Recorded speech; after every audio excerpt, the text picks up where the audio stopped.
week. I play bass. Been playing for about 20 years. Every time I go up in Eric's bedroom, and I'd hear the Crazy Train riff all the time. But I mean, they got, it's like one of the things that he knew how to play the best back then, and he would just play.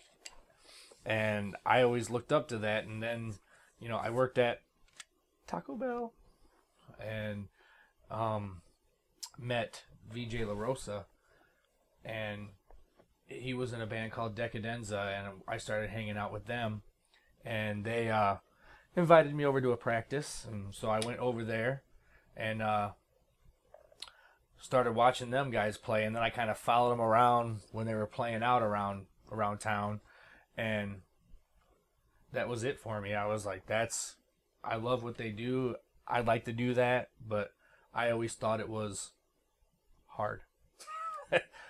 I'm kind of a lazy ass, so it was like, do I really want to do it? Because it looked hard. It kind of intimidated me a little bit, but then I ended up telling Eric that I wanted to start playing, and I remember what he said. He said, "Well, what instrument do you want to play?" I told him, I was like, I want to try to play some drums. He said, "Well, buy some drums." So I did. Went to Bobby's on Broadway, bought some drums, and come home, and I was so ecstatic about it that I set them up on the little bitty deck we had in the back, and started playing like I knew how. But I didn't. It was a long road, and still it's a real long road because I'm playing bass now. So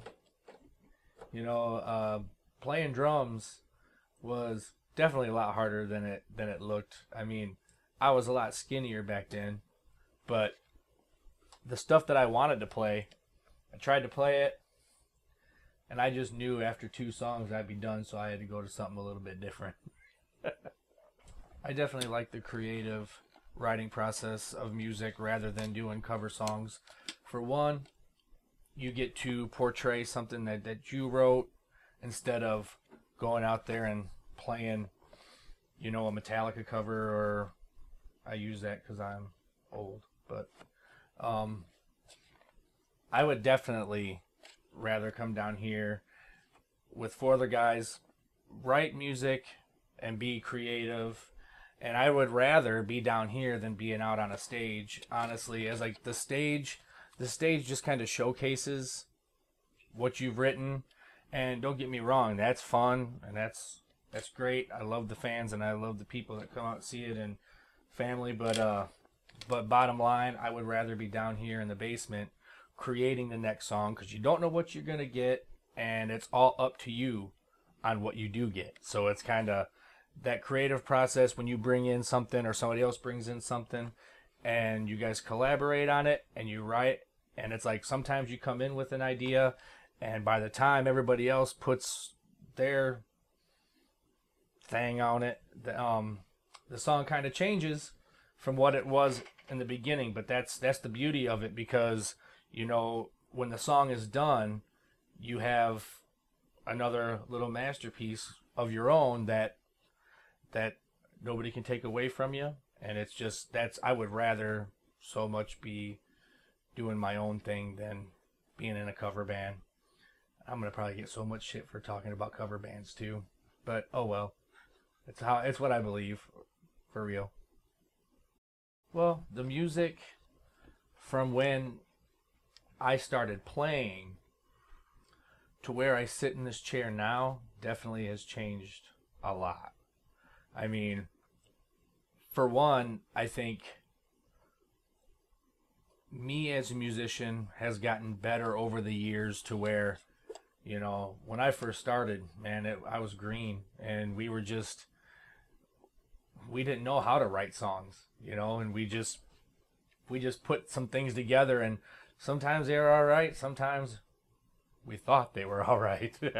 But, it's all a learning process, and honestly, to tell you the truth, it's been a lot easier for me because I've been playing with the same guy for, oh God, this year, almost 20 years, because it is actually a 20-year mark, but there, we had a year off from each other. So yeah, it's pretty crazy. I've been playing with them for 19 years. So the chemistry is there to where that it makes it a lot easier.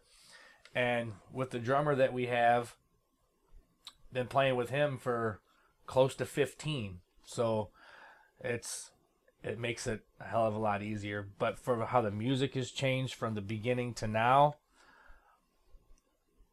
it's a very drastic change. I mean, I go back and sometimes I can't even listen to some of the stuff that we did. It's like, whoa, But it's like I said, if it wasn't for that, I wouldn't be here now. So it's all a process of just becoming better and keeping at it. And next thing you know, better things come. You get better, and hopefully the songs get better as well. I think for me, Creep is like the band I think I've wanted for a long time. And it was just something. It was mine and Eric's kind of brainchild for a while. We just kind of was thinking on it, and even that has kind of drastically changed. It was supposed to be just a thing where me and Eric wrote all the stuff, and we brought in people to do, brought in drummers for session drumming, and brought in different singers to do different vocals, and it ended up turning into a band. But for the future of it, I'm pretty easy. I don't want it to end. I mean, until I can't play anymore. But the future of it, I just want to see us keep at it. I want to keep creating, keep taking it forward. Anything goes. The future of it, I want to see us to get out. I want to see us to play. I'm not worried about where the band goes, like on a popularity level. I'm not worried about where it goes on a, if shit happens with it. I'm not even saying taking off, but if it gets popular and stuff, I mean, that's great. I'll take it. But I mean, for me, this is like home. I just love what we do, and the future of it. I just hope it keeps going, and we just keep creating, create. That's it. That's bottom line. Let's stay in the basement. We don't even have to play out.